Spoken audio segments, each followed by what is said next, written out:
Sveicieni no Ludzas, no Latgales.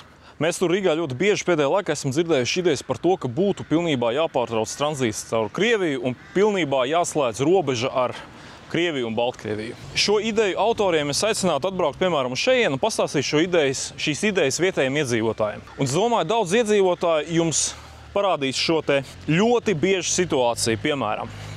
1-2 cilvēku uzņēmums, ģimenes uzņēmums, kas, piemēram, paņem kredītā līzingā auto mašīnu, fūri un nodarbojas ar šīm kravas pārvadājumiem. Kredītā viņi paņemt, protams, kā ķīlā pret nekustamo īpašumu. Un jautājums, ja šī robeža tiek slēgta, tad jautājums, ko darīs šīs ģimenes? Kā viņas atdos šo kredītu? Viņi varbūt pārorientēs tās kravu plūsmas uz Varakļāniem varbūt? Vai cita situācija?